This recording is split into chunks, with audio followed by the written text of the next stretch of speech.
Hmm? Ah! Oh. Being extra skinny is not a fun thing to deal with. I felt very judged. I felt judged because not everyone knew what I was dealing with, and so maybe people thought that I was anorexic or bulimic and, intentionally not eating. Hi everybody, thanks for tuning in. I am your host, Natalie Jennings. This is a Face Project podcast, stories told by people from around the world that help to broaden our understanding of the human experience. This is episode number 19. Welcome to a Face Project podcast.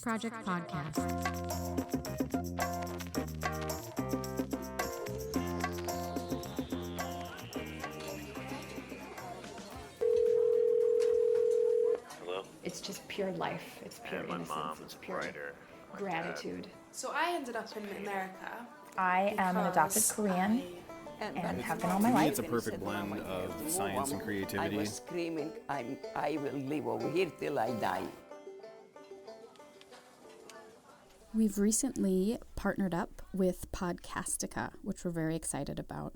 There are a lot of great podcasts, including the Walking Dead cast and Podcast Junkies affiliated with Podcastica. So we're excited to join that group, and you can check them out at podcastica.com.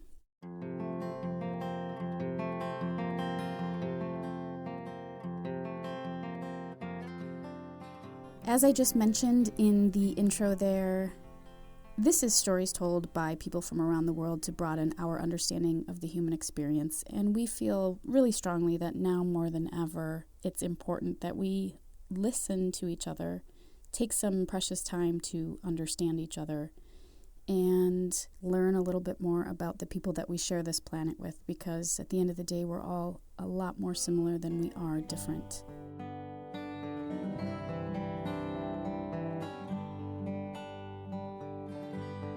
If you're new to the podcast and you're not sure where to start, we are on Instagram at A Face Project, and we're also on Twitter at A Face Project, as well as on Facebook. One of the things that we do at A Face Project is take portraits of our storytellers after each interview. These portraits, along with transcriptions of each interview, are put into our quarterly print and digital magazines. So if you're interested in checking out our magazine, head on over to afaceproject.com. You can look under the store menu and find out more there. Today's story is about health.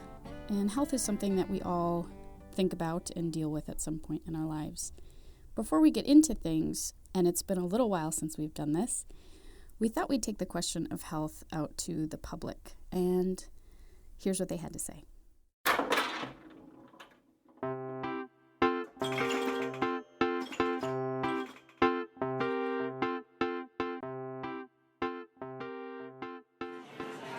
What are ways that you keep yourself healthy? Ways that I keep myself healthy is I start with keeping a healthy diet. I started a long time ago watching what I eat. Things like avocados are great because you get your daily fats, but also help burn the bad fats that you've taken in the day. Another way after eating healthy is just to do your cardio. Cardio and eating healthy is a way to lose weight fast and efficiently. One of the ways I try to keep myself healthy is that I try to spend time at least every week to read something. I used to read a lot before college, and I stopped during college, and it made me really unhappy. And so now I read, and it's great.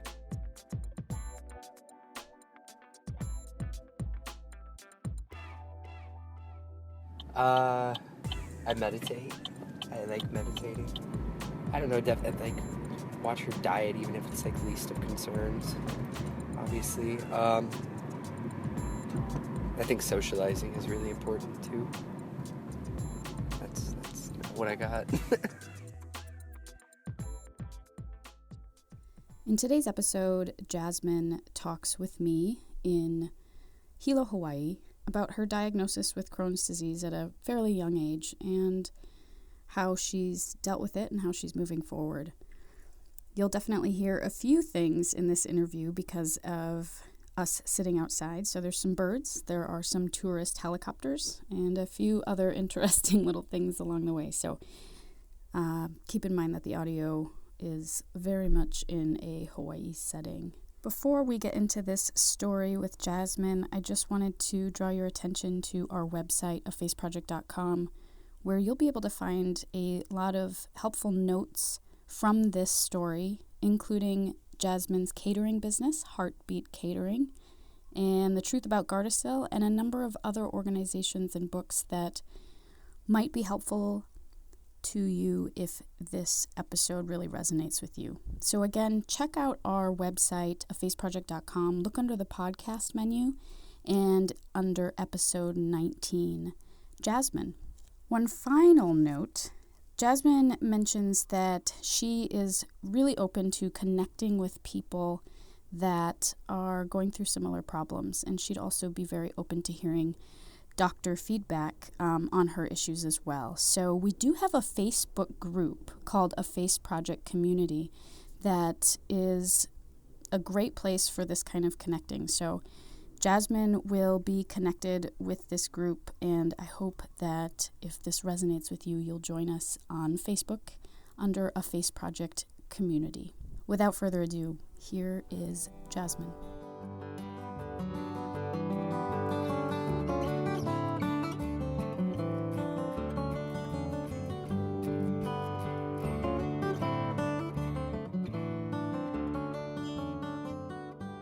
Funny, it's like I've been very closed off. I've been very closed off about sharing my story with the public because it takes a lot of vulnerability to share such a personal, intimate story. And I know that at some point I do have to really open up and become a resource for other people who are going through the same thing. My name is Jasmine. I'm from Hilo, Hawaii, and I currently live in Hilo, Hawaii. And today I'd like to share with you all my story of healing a severe autoimmune condition called Crohn's disease through whole foods and natural medicines. I was diagnosed with a pretty severe case of Crohn's disease with severe strictures and fistulas and scar tissue and damage within my small intestine. And that was kind of the start of my journey of healing. And since then, I've been working with naturopathic doctors and other holistic medicine practitioners. Most recently, I've discovered I'm also dealing with something called SIBO. It stands for small intestinal bacterial overgrowth. Also recently diagnosed with some kind of thyroid condition, autoimmune thyroid condition that I'm not exactly sure what it is yet. And I recently had a genetic test done that revealed that maybe this originally started with a genetic mutation called MTHFR, and it stands for methyl tetrahydrofolate reductase.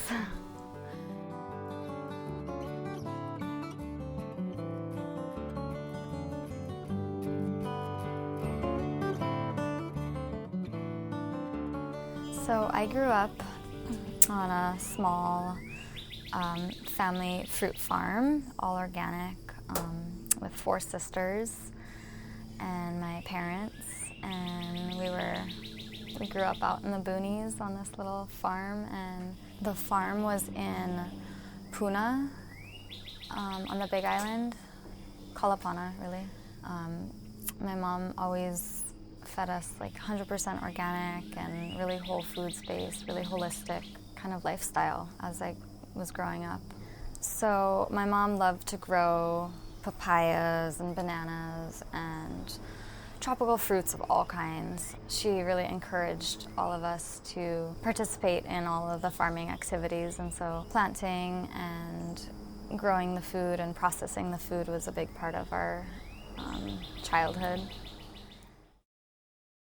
Actually, I moved away when I was in high school. My junior year of high school, I went up to boarding school at HPA on the north side of the Big Island, and I lived in the dorms, and I was eating out of the cafeteria for those 2 years.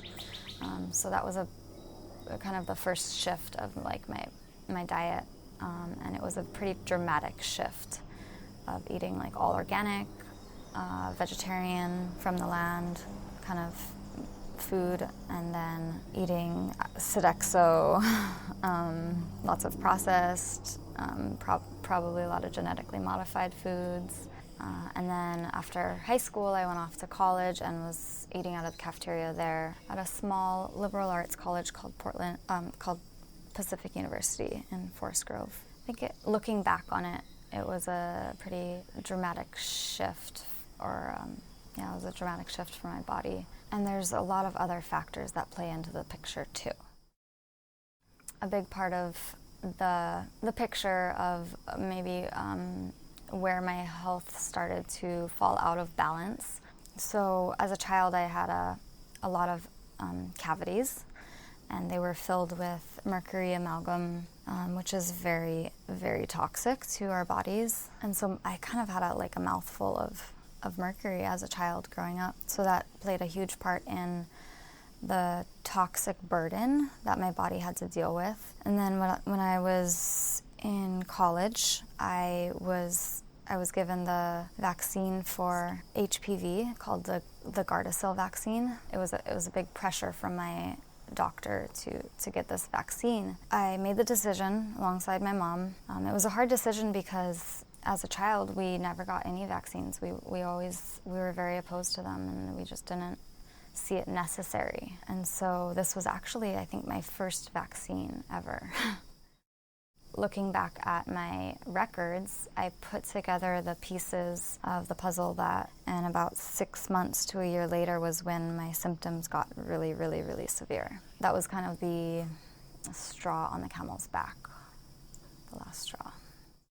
When I was diagnosed with the Crohn's disease by my gastroenterologist, I was given the option of, taking the pharmaceutical drug for pretty much the rest of my life, and dealing with the side effects of that drug. And I looked into it and I researched it really well, and I read all of the feedback about everyone else who was taking it, and it just did not sound like any fun with all of the side effects and all of the other complications that you have to deal with pharmaceutical drugs, and I would be dependent on it. And so I started seeing a naturopathic doctor, and I discovered that I was severely allergic to a lot of foods, and I had this thing called leaky gut, which is basically like a very damaged digestive system, and your body ends up reacting to a lot of the foods that you eat. And so as I started working with my naturopathic doctor, I started doing a lot of my own research with that and discovering a lot of things about how to cook my own food, and about how to, the things to eat for what I was dealing with, certain natural medicines that I should be taking, things like that. And it's been an ongoing journey of research and learning and healing since then.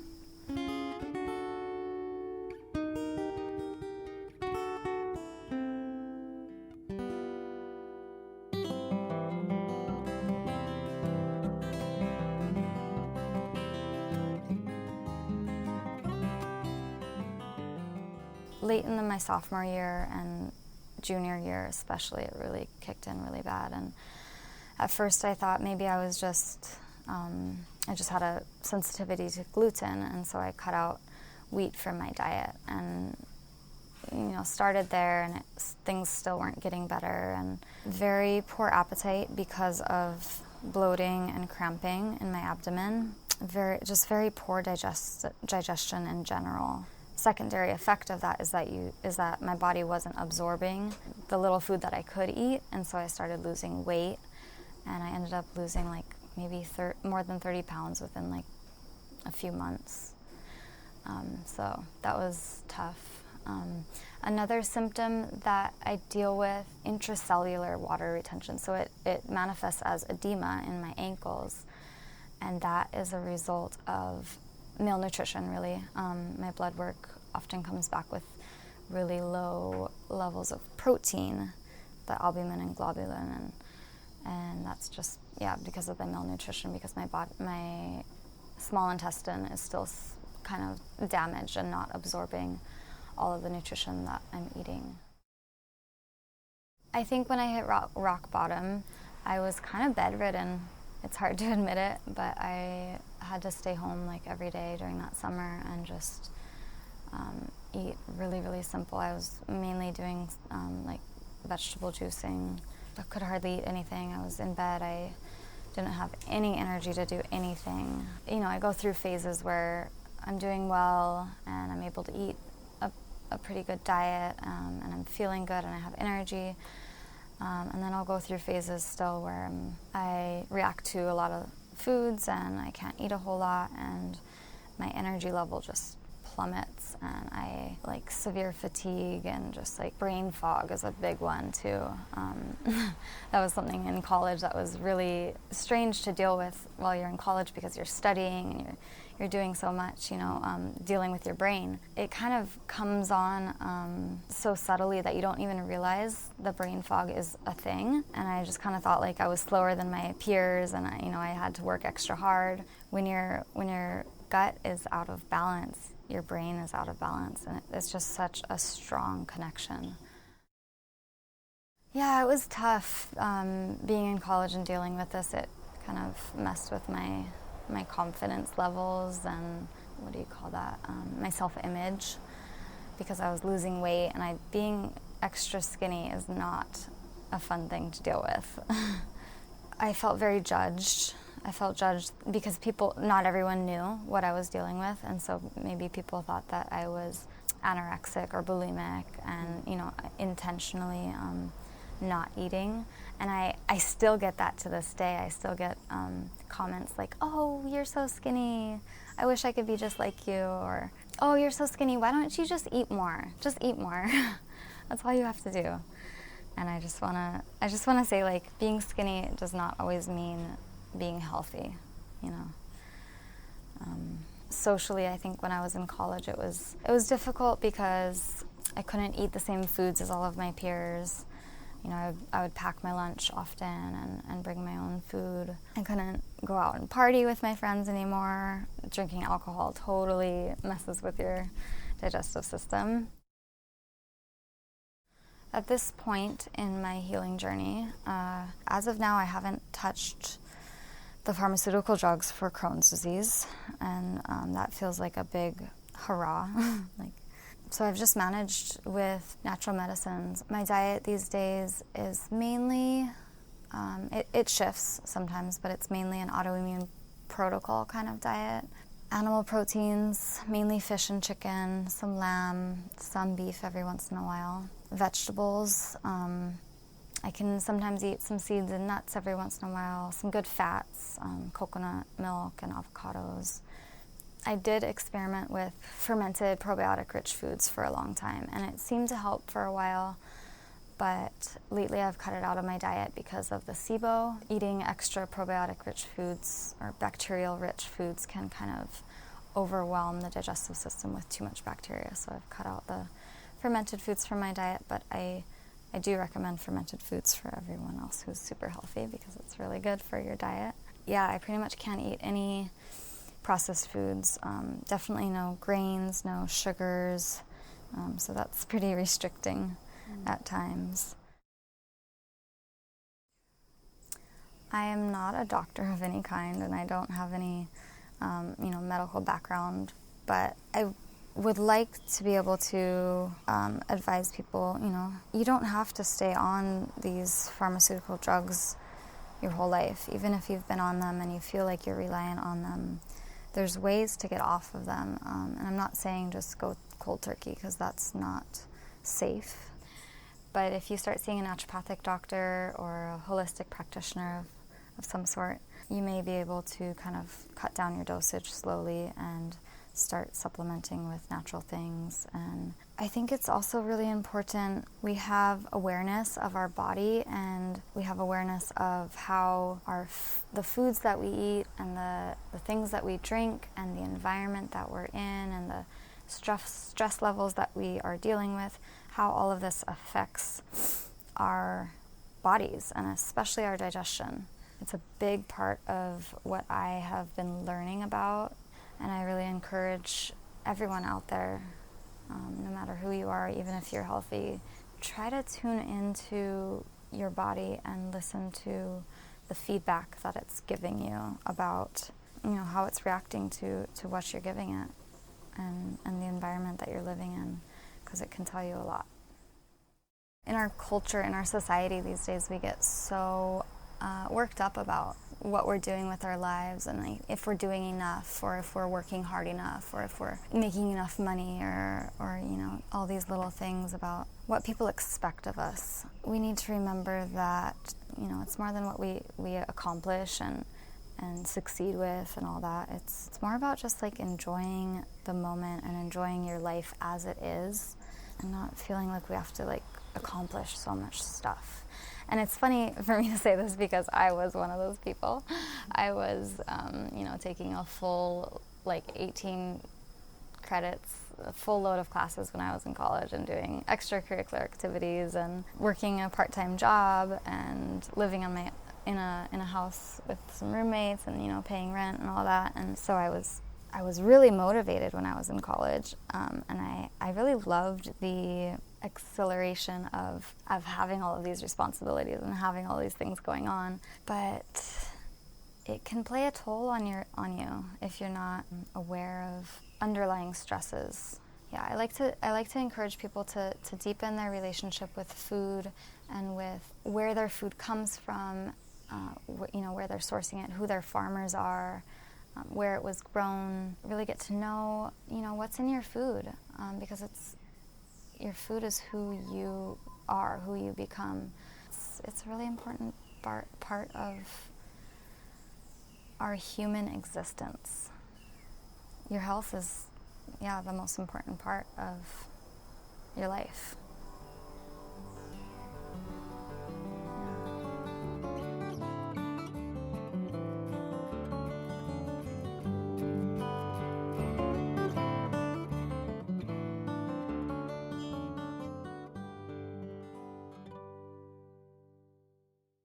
Thanks for listening, everyone. I hope you enjoyed that story as much as I did. It was a really fun interview to do, and I think that Jasmine's message really resonates with all of us on some level. One more thing I'd like to mention before I sign off is that we are coming up on our 1-year anniversary of our rebrand and our relaunch. That means there are 4 issues of the magazine and 24 episodes of this podcast, or there will be by the time we celebrate our anniversary. And if you've been following along with us on this journey so far and you are enjoying what we're producing, please consider becoming a contributing member. It's a lot like NPR. We're asking that people who are invested in this podcast take time to donate a few dollars one time, or if you're a sustaining contributor, monthly, $5, $2, $10, whatever you can afford. Your contributions help us keep all of this going. Again, go to afaceproject.com. You can click under the podcast menu and there's a contribute link. This episode was recorded and produced by me. Web layout and design by Aaron Woods. Music for this episode is royalty free. Thank you for listening, everyone. If you enjoyed this episode, if you enjoy this podcast, please continue to share with family and friends, and we'll see you in a couple weeks.